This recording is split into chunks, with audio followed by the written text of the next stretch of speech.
nimankan shabaab la yiraahdo ama khawaarijta la dhaho dadka qaar oo Soomaaliyeed badan waxa laga yaabaa inay u haystaan dad Soomaalinimada ogol dad haddii yimaadaan dawlad Soomaaliyeed dhisaayo oo adduunyada la tacaamusho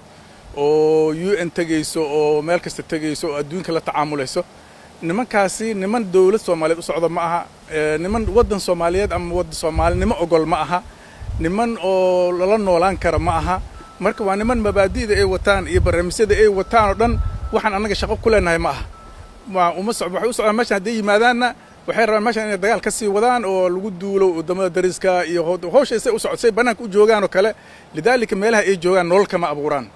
meelaha ay joogaan iskuulo iyo isbitaallo iyo ganacsi xoog lama jiro meelaha ay joogaan aniga intaan tago anigoo caadi ah in dugsi quraan qabsanaa dadkan quraanka bara igama yeelayin inaan sheekh intuu tago culamadeena duruqda suufiyada oo hadda siyaasadii waxba ku jirintay tagaan meeshooda in manhaj akhriyaan oo kutub akhriyaan oo tagaan ma ka yeelayin idan cilla noolaan karta ma laha cid ay ka yeelayin ma jirto in meesha tagto oo nolol ka abuurto ma yeelaan lidaalika dadka muxtaramka ah ama qabiilada waaweyn ama culimada waaweyn ama ganacsatada waaweyn kuma noolo meeshooda kuma noolaan karaan laana xurriyad ba ma siinayeen waxa waa shaki ba ku beeran qofka cadu waa soo dirsaday kana soo dirsaday meelaha ay joogaan telefoonada aad haysataan lagama yaqaan lagama ogolo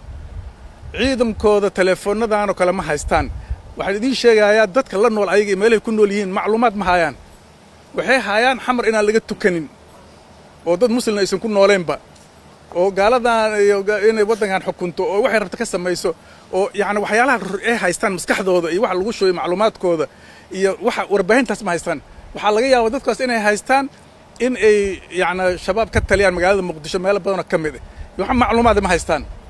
internet ma haystaan macluumaad wax u sheegaan nimankaas bas lidaalika ciidamadooda telefoonkaas oo watan yarka ah hada kuwii mar lagu laayay Kismaayo oo boqolaalka ah si kasta dilo bar telefoon waa laga waayay ma bahaystaan wax macluumaad dadkaas waxay ka warqabaan maleeshii joogan xataa ma garanayeen ciidamadooda laga soo afduubay gobollo iyo ciyaal yar ay joogan meesha barta ay ka dagaalamayeen ma yaqaanin meel oga baxana ma yaqaanin intaas waxa wax macluumaad oo dhan looma ogolo lidaalika dadkaasi waa dad aan horumarka iyo nolosha iyo wax oo dhan aan ogoleen waay waa dad dagaal u soo jeeda kaliya dagaalkoodana uu yahay takhriib waa dad munxarifiin ah waa dad wadada saxda aan ku soconin lidaalika dad badan waxa arkay aqoon-yahano oo baaxitain oo wax sameeyna waxaan arkaa dhahay yaani mucaaradka dawladda markay sheegayeen waxay ku darayeen yaani shabaab ku soo darayeen shabaab haduu yimaado yaani shabaabka waxyaalaha aysan ogoleen waxa kamid ah mawdidood kamid ah cadawga iyo wada hadal wax la yiraahdo mamnuuc ka yaagtooda waa in la kala adkaado bas calan Soomaaliyeed ogoleen dawladda Soomaaliyeed ogoleen nolol baysan ogoleen marka nimanka noocaas dadka hadda been bay u sheegayeen marka qaar yaani idinka maxaa khayr daliil waxa oo dadku umada Soomaaliyeed yaani waxa lihi Muqdisho ka dhici jiray hoteelada Muqdisho ku yaalo dhan midaan la gelin oo la qarxinin oo lagu dagaalamin oo balaayo ka dhicin ma jirto dadka waxa sameynay marka say u noqon kar dad nasiixiin ah